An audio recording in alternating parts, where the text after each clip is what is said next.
Hello friends, welcome to my channel Rahul blogs. আজকে নতুন আরেকটা জার্নি শুরু হতে চলেছে।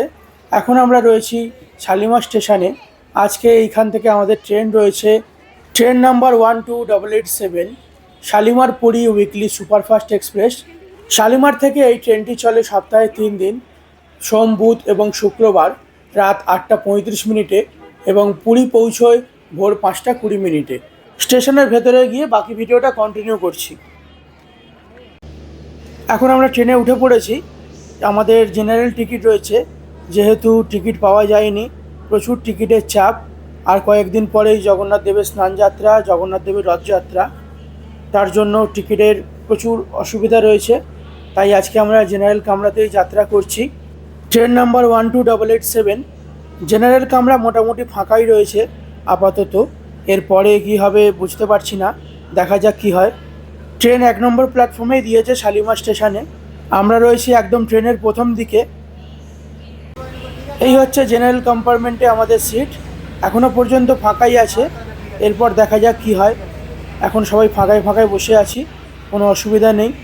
মা বাবাও রয়েছে আমার সাথে।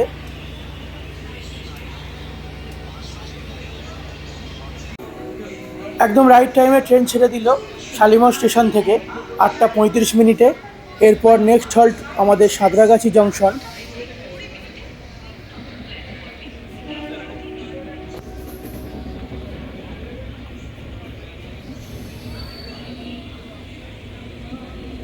ঘড়ির কাঁটায় বাজে এখন 8টা 50 মিনিট। আমাদের ট্রেন এখন এসে পৌঁছলো আমাদের যাত্রাপথের প্রথম হল্ট সাঁতরাগাছি জংশনে। এইখানে কিছুক্ষণে হল্ট রয়েছে, এইখান থেকেও অনেক মানুষজন উঠবে। মিনিট 5-এর হল্ট ছিল সাঁতরাগাছি জংশনে। এরপর নেক্সট হল্ট খড়গপুর জংশন। বেশ কিছু লোকজন উঠলো জেনারেল কামরায়। এরপর দেখা যাক খড়গপুর স্টেশনে আরও কিছু লোক ওঠে কিনা। এখনও পর্যন্ত মোটামুটি ফাঁকা রয়েছে, এখনও পর্যন্ত ভিড় হয়নি। এরপর দেখা যাক খড়গপুর স্টেশনে আরও ভিড় হয় কিনা।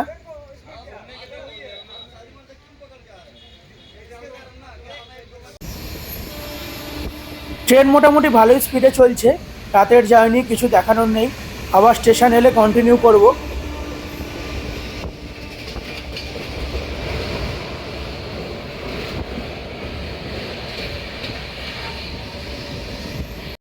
ঘড়ির কাঁটায় এখন সময় 10টা 42। নির্ধারিত সময় থেকে 20 মিনিট লেটে হাওড়া থেকে 112 কিলোমিটার পথ অতিক্রম করে আমাদের ট্রেন এসে পৌঁছলো পশ্চিম মেদিনীপুর জেলার খড়গপুর জংশনে। এখানে বেশ কিছুক্ষণের হল্ট রয়েছে, তারপরে ট্রেন ছেড়ে পরবর্তী গন্তব্যস্থল বালেশ্বর।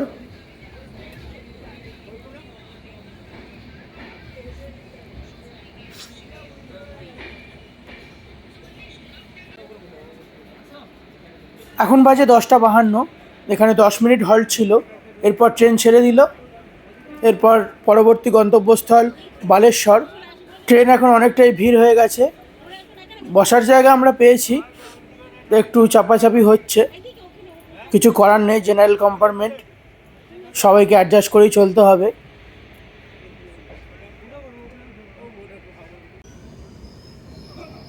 এখন আমরা ওড়িশা রাজ্যে প্রবেশ করে গেছি।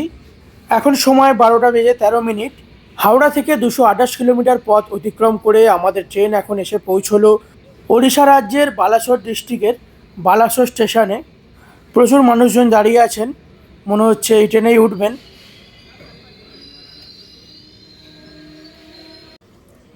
এখন বাজে 12টা 18 মিনিট। এইখানে 5 মিনিটের হল্ট ছিল, এরপর আমাদের ট্রেন ছেড়ে দিল। এরপর পরবর্তী গন্তব্যস্থল ভদ্রক।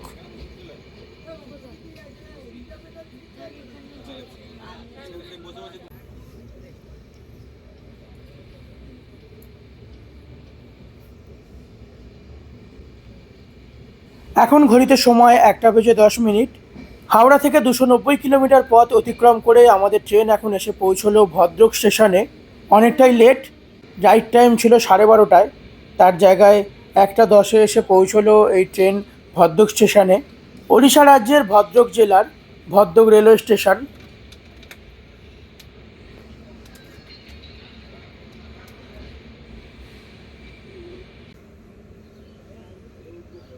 এখন সময় 1টা 15 মিনিট। এইখানে 5 মিনিটের হল্ট ছিল, এরপর আমাদের ট্রেন ছেড়ে দিল। এরপর পরবর্তী গন্তব্যস্থল জয়পুর কেওনঝড়।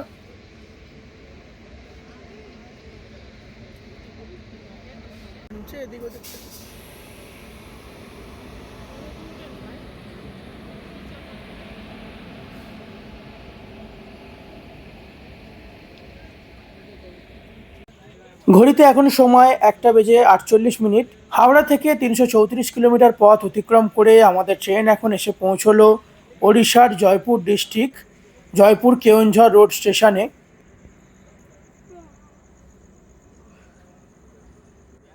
এইখানেও 5 মিনিটের হল্ট ছিল, এরপর ট্রেন ছেড়ে দিল। এরপর পরবর্তী হল্ট কটক জংশন।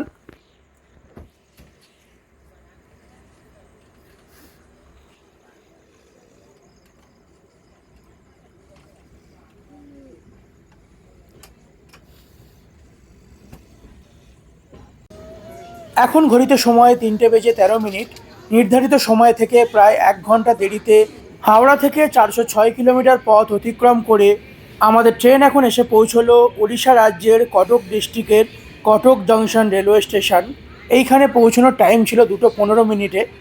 তার জায়গায় 3:13 এই ট্রেন এসে পৌঁছলো কটক জংশন স্টেশনে।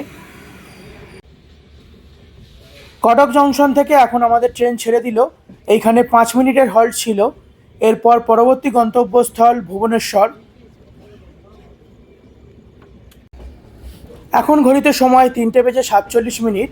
হাওড়া থেকে 434 কিলোমিটার পথ অতিক্রম করে আমাদের ট্রেন এখন এসে পৌঁছলো ওড়িশা রাজ্যের খুর্দা ডিস্ট্রিক্টের ভুবনেশ্বর জংশন রেলওয়ে স্টেশনে।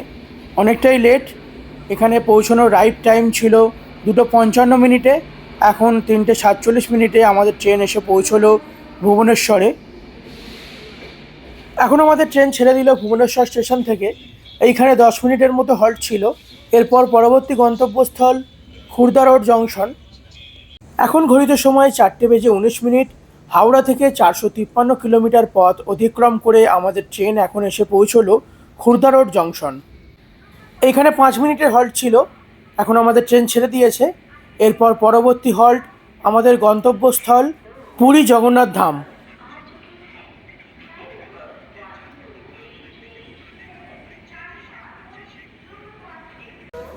হাওড়া থেকে 497 কিলোমিটার পথ অতিক্রম করে আমাদের ট্রেন এখন এসে পৌঁছলো পুরী স্টেশনে। এখন ঘড়ির কাঁটায় বাজে 5:30। ট্রেনটির রাইট টাইম ছিল 5:20। 10 মিনিট এদিক ওদিক হয়েছে, কোনো অসুবিধা নেই।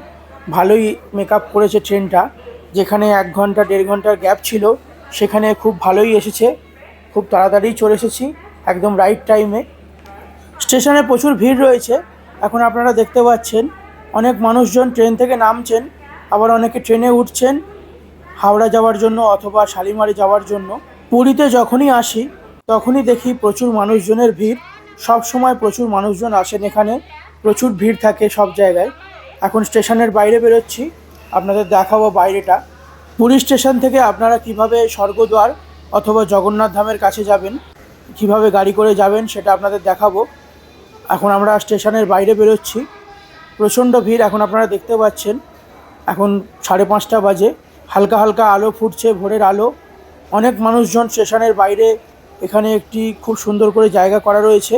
অনেক মানুষজন অপেক্ষা করছে ট্রেনের জন্য। প্রচুর মানুষজন ট্রেনে করে যাত্রা করবেন অথবা কেউ কেউ হোটেলে যাবেন। এখান থেকে এখন ট্রেনে এসেছেন, ট্রেনে করে প্রচুর মানুষজন এখানে অপেক্ষা করছেন। প্রচুর মানুষের ভিড় এখন আপনারা দেখতে পাচ্ছেন। পুরী স্টেশনের বাইরেটা, সামনেই রয়েছে টিকিট কাউন্টার। এখানে উপরে শেড মতো করা রয়েছে, এখানে প্রচুর পাকা লাইটেরও ব্যবস্থা করা হয়েছে, খুব সুন্দর লাগছে দেখতে। স্টেশন থেকে বাইরে বেরিয়ে আপনারা দেখতে পাবেন প্রচুর ধরনের ট্রান্সপোর্ট রয়েছে এইখানে। টোটো, অটো, বাস, প্রাইভেট কার সব কিছু রয়েছে।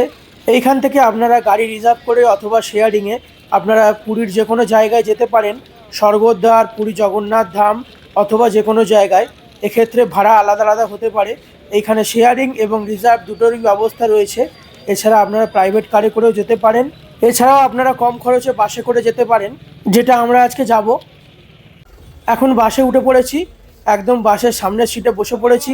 বসার জায়গাও পেয়ে গেছি, লাগেজ রাখারও জায়গা পেয়ে গেছি। এক্ষেত্রে যদি একটু কম লাগেজ হয় তাহলে সুবিধা হয়, বেশি লাগেজ হলেও অ্যাডজাস্ট করে নেওয়া যায়। পুরী স্টেশনের সামনে থেকে একদম বাস পেয়ে গেলাম। এই বাসে করে আপনারা জগন্নাথ ধাম স্বর্গদ্বার অথবা যে কোনো জায়গায় যেতে পারেন। খুব সুন্দর ব্যবস্থা রয়েছে। পুরী স্টেশন থেকে স্বর্গদ্বার পর্যন্ত আমাদের মাথা পিছু ভাড়া লাগলো 15 টাকা করে। একদম সস্তায় কম খরচে আপনারা চলে যেতে পারবেন পুরী স্বর্গদ্বার অথবা জগন্নাথ ধাম। খুব সুন্দর ব্যবস্থা, রাস্তাঘাট একদম পরিষ্কার পরিচ্ছন্ন। এখন সবে ভোরের আলো ফুটেছে, খুব সুন্দর লাগছে। এখন চারিদিকে খুব সুন্দর হাওয়া দিচ্ছে। বাস যাচ্ছে এখন স্বর্গদ্বারের দিকে, খুব সুন্দর লাগছে চারিদিকটা।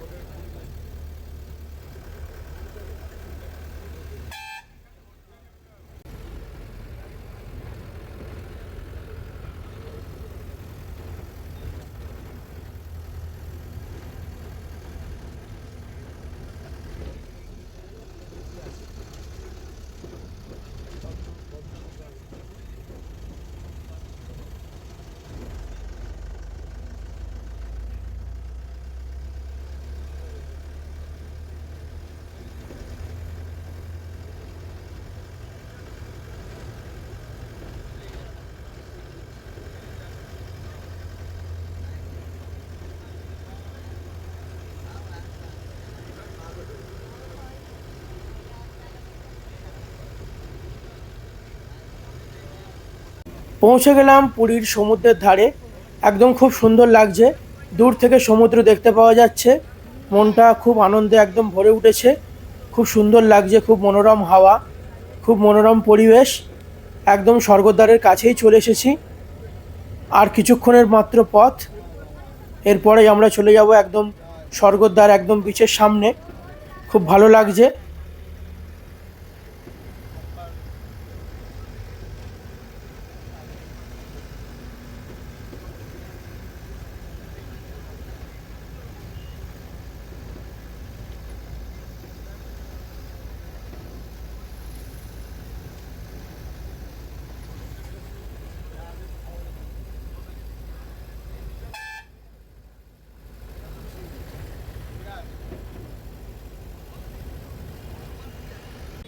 এখন পৌঁছে গেলাম একদম স্বর্গদ্বার বিচের একদম কাছে। খুব সুন্দর, একদম কম খরচে স্টেশন থেকে মাত্র 15 টাকার বিনিময়ে মাথা পিছু চলে এলাম পুরী স্বর্গদ্বার বিচের একদম সামনে। বসার সিট পেয়ে গেছিলাম, স্টেশনের একদম সামনে থেকেই পেয়ে গেছি। একদম কোনো কষ্ট করতে হয়নি, খুব সুন্দর লাগলো। ভিডিওটা এখানেই শেষ করছি। ভিডিওটা কেমন লাগলো আপনারা আমাকে কমেন্ট করে জানাতে পারেন। ভিডিওটা ভালো লাগলে অবশ্যই চ্যানেলটা লাইক, কমেন্ট, শেয়ার আর সাবস্ক্রাইব করে দেবেন। আরও নতুন নতুন ভিডিও আপনাদের সামনে তুলে ধরবো। খুব শীঘ্রই আসছি পরবর্তী পর্বে পুরীর দ্বিতীয় পর্ব নিয়ে। এই ভিডিওতে আপনাদের দেখালাম হাওড়া থেকে পুরী কিভাবে ট্রেনে করে জার্নি করলাম। দ্বিতীয় পর্বে আপনাদের সাথে শেয়ার করব আমার পুরী ভ্রমণের অভিজ্ঞতা। খুব তাড়াতাড়ি আসছি দ্বিতীয় পর্ব নিয়ে। আপনারা তাড়াতাড়ি চ্যানেলটা সাবস্ক্রাইব করে নিন। সবাই ভালো থাকবেন, ধন্যবাদ।